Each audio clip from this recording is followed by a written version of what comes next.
America में राष्ट्रपति पद का चुनाव जीतने के लिए डेमोक्रेटिक उम्मीदवार जो बाइडेन को सिर्फ 6 इलेक्टोरल वोटों की जरूरत है। यह जानकारी फॉक्स न्यूज ने दी है। फॉक्स न्यूज ने अनुमान लगाया है कि मिशिगन राज्य में जीत हासिल करने के बाद बाइडेन को राष्ट्रपति पद का चुनाव जीतने के लिए महज 6 इलेक्टोरल वोटों की जरूरत है। फॉक्स न्यूज के अनुसार 99% बैलेट वोटों की गिनती में बाइडेन को 49.9% और डोनाल्ड ट्रंप को 48.6% मत मिले हैं। अमेरिका में राष्ट्रपति पद का चुनाव जीतने के लिए 270 इलेक्टोरल वोटों की जरूरत होती है। अमेरिका के राष्ट्रपति डोनाल्ड ट्रंप मिशिगन में वोटों की गिनती रोकने के लिए अदालत पहुंच गए हैं। यह जानकारी ट्रंप के प्रबंधक बिल स्टीफन ने शुक्रवार को दी। उन्होंने बताया कि ट्रंप ने मिशिगन में वोटों की गिनती रोकने के लिए अदालत में अपील की है। उन्होंने कहा कि हमने सही तरीके से मतगणना सुनिश्चित नहीं होने तक वोटों की गिनती रोकने के लिए मिशिगन की अदालत में अपील दायर की है। हमने खोले गए तथा गिने गए मतपत्रों की समीक्षा करने की भी मांग की है, क्योंकि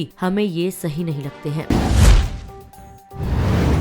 पूर्वी लद्दाख में वास्तविक नियंत्रण रेखा पर चीन के साथ जारी गतिरोध के बीच भारतीय सेना ने अपने सैनिकों को और मजबूत किया है। पूर्वी लद्दाख में कपकपी सर्दी के साथ सीमा पर तैनात भारतीय सैनिकों के लिए अमेरिका से कपड़े इंपोर्ट किया गया है। अब कपकपाती ठंड में भी भारतीय सेना के जवान पीपल्स लिबरेशन आर्मी के सैनिकों से डटकर मुकाबला करेंगे। रक्षा सूत्रों द्वारा बुधवार को जारी एक तस्वीर में दिखाया गया कि भारतीय सेना के एक जवान ने हाल ही में आर्मी को मिले SIG सॉयर असॉल्ट राइफल के साथ सफेद पोशाक पहना हुआ है। सेना चीन सीमा पर तैनाती के दौरान सर्दियों को मात देने में मदद करने के लिए सैनिकों को नए ठिकाने और कपड़े मुहैया करा रही है। रिपोर्ट में कहा गया है कि मंगलवार को भारतीय सेना को अमेरिका से अत्यधिक ठंडे मौसम के कपड़ों का पहला बैच मिला है। सूत्रों ने बताया कि भारतीय सेना ने सियाचिन और पूर्वी लद्दाख क्षेत्र में पश्चिम मोर्चों सहित पूरे लद्दाख क्षेत्र में तैनात सैनिकों के लिए इन कड़क ठंड के मौसम के कपड़ों के सेट का 60,000 का स्टॉक रखा है। इस वर्ष इन सेटों के अतिरिक्त 30,000 की आवश्यकता थी, क्योंकि LAC पर चीनी आक्रामकता का मुकाबला करने के लिए इस क्षेत्र में करीब 90,000 सैनिक तैनात है।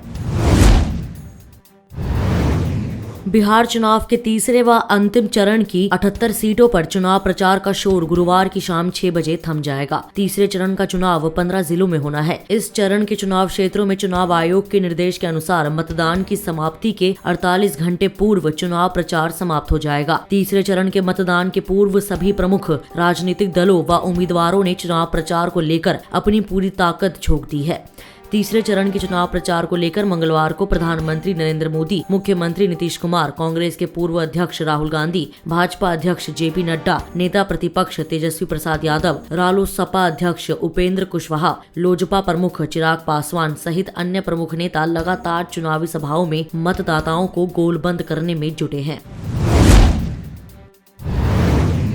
मध्य प्रदेश में कांग्रेस विधायक ने शिवराज सिंह चौहान की अगुवाई वाली भाजपा सरकार में मंत्री पद जारी रखने के लिए 12 कांग्रेस विधायक जो भाजपा में शामिल हुए उनको प्रतिबंधित करने के लिए सुप्रीम कोर्ट में याचिका दायर की, जिसे बुधवार को कोर्ट ने खारिज कर दिया। हाल ही में 28 सीटों पर हुए उपचुनाव के बाद इन विधायकों को भाजपा के टिकट पर नए सिरे से चुनाव लड़ने की अनुमति दी गयी। CJI SA बोबड़े की अगुवाई वाली 3 न्यायाधीशों वाली पीठ ने जबलपुर निर्वाचन क्षेत्र से भारतीय राष्ट्रीय कांग्रेस के एक विधायक विनय सक्सेना द्वारा दायर याचिका को खारिज कर दिया। यह याचिका मार्च में दायर की गई थी, जब कांग्रेस के 22 बागी विधायकों के खिलाफ अयोग्यता याचिका मध्य प्रदेश विधानसभा के अध्यक्ष के पास लंबित थी।